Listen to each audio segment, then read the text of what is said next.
So yeah, I looked at the old version. There's a lot of things that I liked about it. It obviously was very gamer focused. This one will be the same, but what's really interesting here is that this time around, it appears to be non-negotiable that this is like the spec champion. This is the ROG Phone 2. Look at this. What an unboxing experience. It's so flashy. Like I said, it's gonna be hard to even throw that box out. First thing you see on the top, at least the way I opened it, is actually this cooling unit. How wild is that? You open this up and you reveal this pattern here when it goes on. Ooh, slides out like that. It's got some weight to it. It's no joke. This thing apparently has a 120 hertz OLED display. Is that correct, Will? Is that the spec? That's ridiculous. Got the OLED, which you want, and you got the refresh, you get the 120 hertz. Can't see too much, but you do see something that's very promising straight away, which is these front-facing speakers. See this little vent along the top with the copper finish? You know what kind of zone you're in. 48 megapixel quad Bayer. It's a 2-camera unit. I believe they have added a wide angle touch shoulder buttons there. Of course, you can map those to your favorite shooter and get a much more ergonomic grip on the device. You still have a dedicated headphone jack on the bottom. Type-C connector, which interestingly enough is off to the side. That is a very uncommon location. All right, what do we have? This is, oh, it's a case of some kind. So this is obviously different from the extra case that was included in our package, which is probably an accessory after the fact. It's got this angular design carrying the same theme through it. So it's somewhere between a case and a bumper. You still see the beautiful glass design underneath. Braided USB Type-C cable over here. Not gonna get so tangled. Plus it just has like a certain premium kind of luxury feel to it. Max 30 watts. Wow, 6,000 milliamp hour battery. That is pretty awesome. Otherwise, we got a little front-facing camera in this location right there. You know I'll be testing the selfie in a moment. I'm realizing looking at this that actually these lines in it, they change colors as it shifts light. Do you see this? So see how it's like pink, yellow, green. Look at that. Let's take a look at some of the extra stuff. So this is the mobile desktop dock.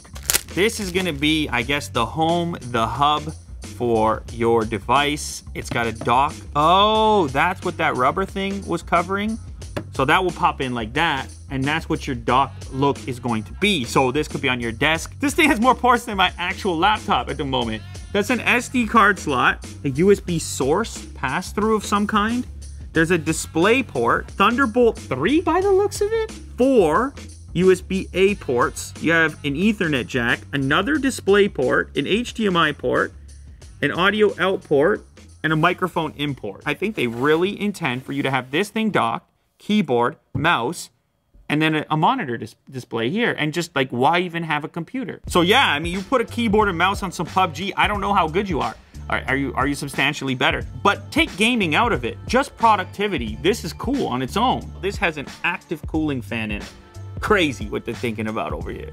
I just realized that this fan adapter has a headphone output and a Type-C pass-through. Okay, next up, it's another dock. This is the Twin View dock. It comes with a fancy case.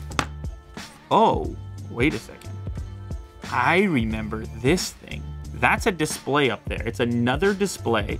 The phone docks here like this, and you get a dual display setup. It's also got a fan in it because when you're gaming, man, you gotta stay cool. Then it comes down and it locks in place, and this is your package. 15-year-old me is pretty amped up. This is too cool right now. The screen portion has probably for volume, I assume volume up, down, and a power switch. Holy moly, this is the most comprehensive phone unboxing I think ever in Unbox Therapy channel history, but it kind of makes sense because it's probably the most comprehensive phone ever. All right, so this is the WiGig Display Dock Plus, and this is the plug and play fast Ethernet network connection. This is going to be wireless, obviously, as the name implies. So this one has the HDMI on the back end, USB-A port, power, and a power switch. This is going to wirelessly be able to transmit to your display or television. That's pretty cool. I guess this particular adapter could plug into the USB on this port and give you a wired connection for something even more reliable if you choose to use it that way. So holy moly, that is a lot. Oh, I'm not even done yet. This one is what probably most people are interested in. The Kunai gamepad. There's some kind of samurai thing going on. Bonus points. Beep, beep, beep, beep, beep, beep, beep, beep, beep. This is where the gaming really takes off, because now you got tactile controls, and maybe hardware like this encourages game developers to take advantage of it, start to put out some titles, some really compelling titles for mobile, because now people can interact in these types of formats. This is also quite Switch-like. Does this not bring you to the, you know, the Joy-Cons dock in there? A super long Type-C cable, because I suppose the intention here is you're gonna play for hours and hours. You might actually just want to stay plugged in, so you never have to worry about battery life. So they put a long braided Type-C cable in this package. How is this all gonna go down? I see a Type-C port over there, like so. Still got your cooling, still got your RGB. Now you got these 2 channels on the side you can slide the controllers into. So I assume it goes like 1. Whoa. And like 2. Look at you. Wow. You're starting to think of your phone more like a game console, like a portable game console, and less like a phone. It is still a phone, a very powerful phone. Of course, you're gonna pop it out and use it like a phone, but in this moment, you're not gonna be thinking phone. You're probably gonna turn off your notifications and get right into it, because you got R2, you got real shoulder buttons, you got real triggers. Touch controls simply can't compete with these types of controls, especially for certain types of games. I'm just so curious. The cooling still clips on. Check you out now. Who are you? You just popped this out of the bag? You know, you finished your homework? You're like, here we go. Ha ta ta ta ta. Pop, pop, pop, pop. You know what I'm saying? Mom, I finished my homework. Wow, look at those buttons. It's got M2, M1. These little extra, almost like scuff, like on a scuff controller, like scuff buttons. Oh, also almost missed this. There's a headphone jack at the bottom right there. No release, just pop it like that. All right, now these guys on this controller, bam, bam. Now watch, I'm gonna show you something here. Watch this. Boom, boom, boom, right? Boom, to the display. Don't miss a beat. Now you're comfy. And actually, I like this even more. The triggers on this are legit triggers. Look at that. So what is it? What else does this have? What? Ah, for that reason. Look at that. A little USB dongle, which hides in the controller. It's almost too much to cover in one video right here. Options for connectivity as well. Bluetooth, USB, and Wi-Fi. You know what? It's not even over there, because how about this on the go? Boom. Boom. Up. Boom. On the go. Boom. Boom. See ya. It's too much for me to keep it all together. It's all too exciting. Okay, last accessory, because this has turned into a saga, this video. This case is solid and sturdy, and it's all that's in the package. Installation, let's see. Boom. All right, shall we boot this up? Let's go ahead and do that. Ooh, solid rumble, bit of sound. All right, so the authentication here, looks like there's a few options. You have face recognition, set up fingerprint or typical PIN. Because there's no fingerprint scanner, this is obviously one of those in-display styles. And face recognition, by the looks of it, I don't see any heavy face unlock hardware in the top beyond the front-facing camera. I'm guessing it's an optical style. Okay, so registering fingerprint, pretty standard stuff. Let's try this. Ooh. Now, this is the air trigger setup. As I mentioned previously, those shoulder buttons, I guess they call them air triggers. Set up air triggers, squeeze force level to turn on X mode to automatically optimize performance for gaming. What you're looking at here is the kind of gamer-focused skin. You can see some of the icons. It looks like it actually has Asphalt 9 pre-installed. But I've been told, at least Willie Doo tells me, that there's also going to be a stock Android version of this device, which I think opens it up to an entirely different market of people just looking for the crazy, powerful specs, maybe not necessarily gaming-centric. For the time being, though, this is what you're looking at. This is the retail version I'm looking at. Brightness, let me open up like a browser window here. Ooh, yeah, that pops. Maybe I'll do a quick comparison to the OnePlus, and they're both maxed out brightness. Ooh, that's a tough one. Now, of course, as you know, 90 hertz over here, 120 hertz over here. Do I discern a difference? I'm sure you all think I'm crazy, but I feel like I can tell the difference. I mean, it's slight, but I feel like it's kind of there. Real quick, let's get the spec list going. This thing has 12 gigs of RAM. Is that correct, Will? 12 gigs of RAM. I already told you it has a 6,000 milliamp hour battery. Massive. It's got the OLED 120 Hz display going on. It's got stereo speakers going on. The chipset, Snapdragon 855, as you would expect to have in there. The display resolution is 2340 by 1080, so it's kind of in the wheelhouse of what you'd expect for something like this, especially when you get the bonus of the OLED 120 Hz. The screen itself measures 6.6 inches from corner to corner. Here's the most important thing. You're like, okay, all phones are Snapdragon 855. I don't understand what makes this one so powerful. I get it. It has a big battery. It has 12 gigs of RAM. It's actually overclocked because of the thermal components, engineering, venting. Apparently, this thing out the gate is overclocked for performance.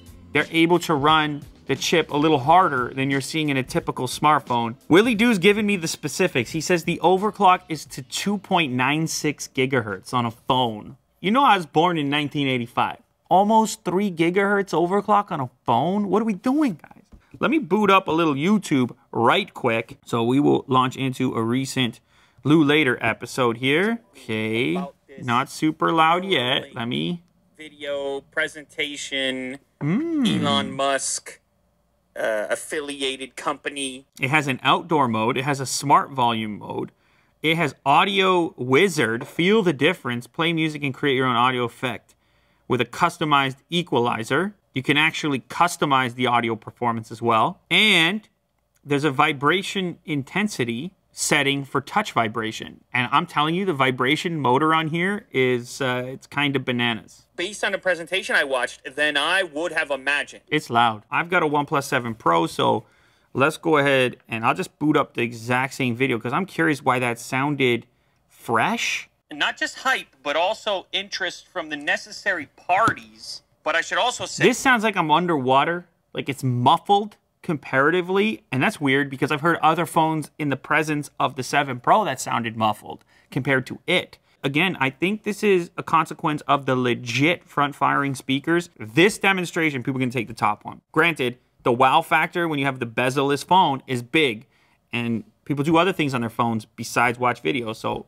there is, of course, a component there. And the 7 Pro is not a bad sounding phone. That's important to note. Let's launch into these cameras real quick. There is your main camera, standard focal range. And there is your wonderful wide angle, which I am such a big fan of. And of course, it creates a totally different atmosphere. Wide angle is useful for capturing a frame with more stuff in it. So you have typical range and you have wide angle. You know, that is a pretty nice looking photo. My finger in the preview was completely blown out and it got the detail back in the auto HDR functionality. So the camera looks like they took it into consideration. This is an early version of the device. The software may change. That and the fact that they added the wide angle, for me, makes this phone a lot more compelling as a daily driver type of smartphone. But there is an auto HDR by default, so we'll see what that does to my face. It softened my skin up. You see, this is what I'm not looking for. I'm not trying to be pretty. If I go to portrait mode, it's toggled to a level 1. I'm gonna go to a level 0, actually just off completely. So it does look possible. Let's give it a shot and see what happens. That's a bit closer, and usually what happens here is you end up with a little bit more contrast when you're able to turn the beauty mode off. From a detail perspective, like on some front-facing cameras, I can see like pores on my face, which is like a weird thing to mention. But for me, that's a good test of detail, right? Because which cameras can resolve it, which can't. This one does have a bit of smoothing. That said, the beard hair test is bananas. It does really well. And the contrast test, where usually some of these beauty modes, like they just sort of flatten things out, that's not really happening here. All right, now, obviously it's a gaming phone. Ladies and gentlemen, gaming phone.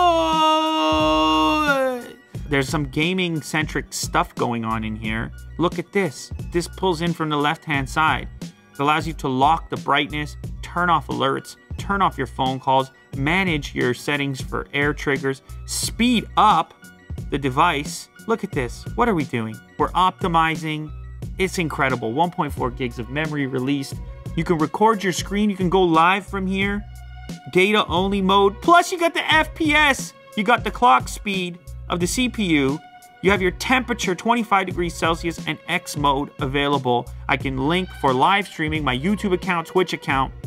I can set my live streaming resolution and my audio source if I have an external one via something like a gaming headset. It's bananas. So gaming phone centric, you know they've had to put some attention into the gaming aspect from a software point of view. So you click this button in the center here and it launches. Look at that. Ah, it gets aggressive. It's yelling at you. It's growling. RGB starts popping off on the back. Look at this, just flashing between all the colors it's capable of. It's all about capabilities. This is your games lobby. Right now I only have Asphalt 9, which is pre-installed, but your games will show up in here and you can set separate profiles for different games. Temperature controls, memory cleaner, game tuning, display options, the refresh rate, anti-aliasing, touch controls, sensitivity. Kirk! Holy, it's a phone, man. What? Get that sound boosted. Ooh. Now remember, at any time, this is what I love, the way they implement this. You pull in from the left, FPS, temperature, lock the brightness, turn off alerts. So you might start out, it's casual. Then things get serious. You're like, you know, I'm going to lock those alerts. Don't bother me. Get some nitro. Woo! All right, so let's say I pull this over, get the air triggers going, and you can see here, map them down. Is that where they sort of are? So look. And that one's not even lined up that well, but it's good enough, right? Boom. So now I don't even have to touch the screen, and it's much more comfortable. Look, man, it's a cool thing, and I'm happy it exists, and I'm happy it has a huge battery, and I'm happy it has the most responsive display, and I'm happy that overclocked smartphones are such a thing. Is it going to be for everyone? No, but that's why it's interesting. That's why it's exciting, because it is so targeted at a select few. Somebody who wants something different than what every other smartphone looks like. And I promise you, they're all starting to look a lot alike. So at least this one makes some kind of statement. At least this one differentiates itself somehow. Obviously, it's so comprehensive that trying to cover it in one video is crazy. I mean, there's just the accessories in general. Like, which ones do you need? Which are the most important? I'm going to be testing out these accessories and really downloading whatever titles are currently available that I feel like could take advantage of them, and then getting to the bottom of the idea of your phone becoming your predominant computing method with a dock like that, and maybe replacing your desktop or laptop if that's even possible. But just on a baseline level, no accessories, you are looking at probably the world's fastest overall smartphone experience. They're talking about shipping it potentially with stock Android. They're already running something close to it. They're overclocking the most powerful chipset that people are looking for in smartphones. They hit it with 12 gigs of RAM. They gave you a 6,000 milliamp hour battery, and then on top of it all, a 120 hertz OLED display. So even for people who don't care for the styling, you have to be paying attention. It's probably the world's most powerful smartphone.